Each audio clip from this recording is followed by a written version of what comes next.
Hey y'all, it's Dr. Kate here.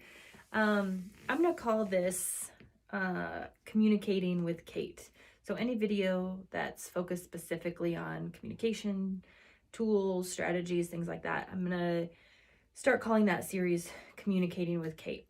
So this is a pretty, one of the first things you learn in communication, but it still might come off a little controversial, especially for my English majors out there. But the thing I want to talk to you today about is the arbitrary nature of words. So words are arbitrary. And what I mean by that is there's no inherent meaning in words themselves. So when I say the word table, we all know what that is, but there's nothing in the word table that tells us what it means, right? We just agree that a surface with 3 or 4 legs that we can set things on is a table. We could just as easily have called it a microphone or a computer or a flag.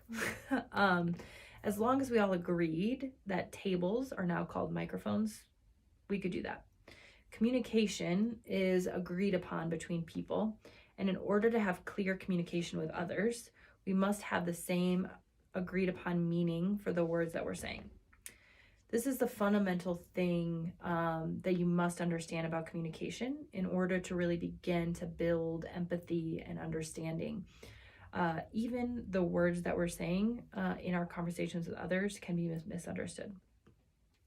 So when I used to teach interpersonal communication, one of the best examples I used was this. So I want you to just picture in your head the word I'm about to say.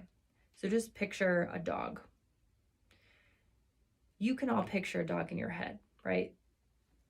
The dog that you just pictured is not the same dog that I pictured. It's still a dog, mind you, but you could have imagined, a golden doodle, a German shepherd, a Pomeranian. I'm not sure. I don't know what you pictured. I pictured Jake, our Cairn Terrier Poodle mix. He's adorable. Likely you pictured a dog in your life or a dog that used to be in your life, one you were close to, or possibly a dog that you want to get in the future, or maybe you're not really a dog person. That's okay. And you just pictured a friend's dog or a neighbor's dog or one you saw on the sidewalk this morning. Whatever image that you came up with is not the same that others came up with. Even people that picture the same kind of dog, let's say a golden retriever, it's not going to look exactly the same. It's not in the same position. It could be sitting, it could be running. This is just a silly example. Really, it's a simple example, but you can see how more complicated words and concepts can start to get very tricky very quickly. This is also just a good example to show you how our own environment is what helps shape who we are. So the dog that you pictured is likely from your own personal experience with dogs. Your experiences are what shape your behavior.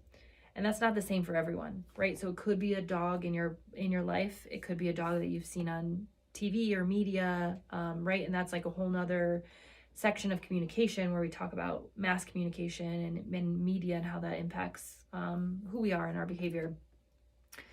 But fundamentally, in order to communicate with others, we must first have this shared meaning. So we call shared meaning in the communication field. And when our only tool to really create shared meaning are words, and words are arbitrary, it can easily cause a lot of misunderstanding. And this happens frequently. And I'm sure you all know that just from being human and living. But in order to communicate with others, we must also try to understand where they're coming from. Their lived experiences are different from yours. And just understanding even that little bit helps you go into communication with others with a better sense of understanding that when you speak to somebody, especially about complicated topics, they may not be hearing it in the same way that you are hearing what you're saying, or hearing it in a way that you're intending. So just understanding that going in is a really good first layer or foundation when we talk about communication.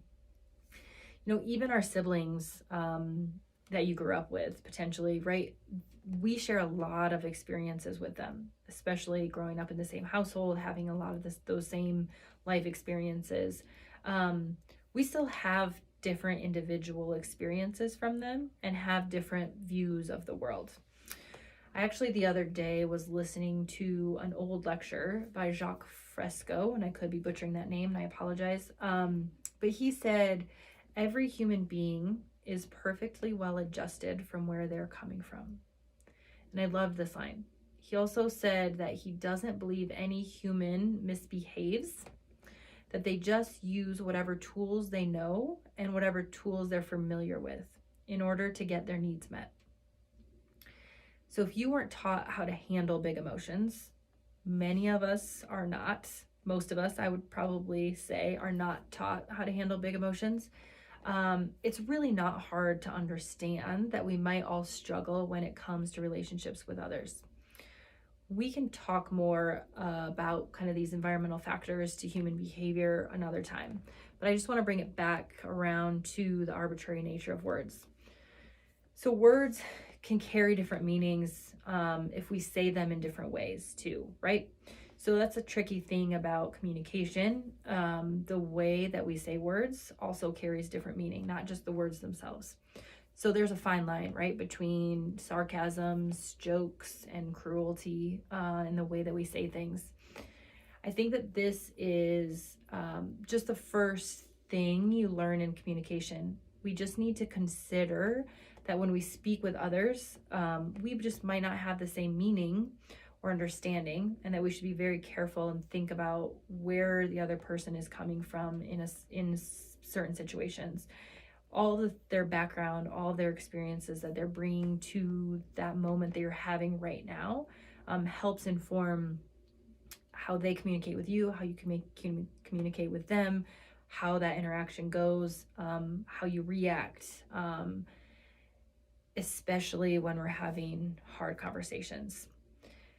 So I guess that's all I want to share with you today, is just talking about and understanding this very foundational thing in communication that kind of sets the stage for, and I don't want to sound pessimistic, but sets the stage for things to go wrong, right? Like when we go into communication with others, understanding that words are arbitrary, our experiences that we have had are different from others.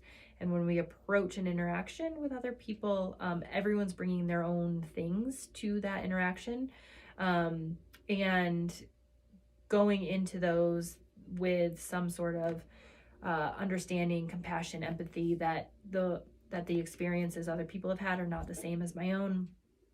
And I might not ever be able to fully understand that and what they're going through and how they're approaching this conversation or this event. And just starting to approach things with more of an open mind, more of kindness, more of an understanding that we just will never know what other people have gone through, and thinking carefully, I guess, as we're having conversations with others. That's all I have today.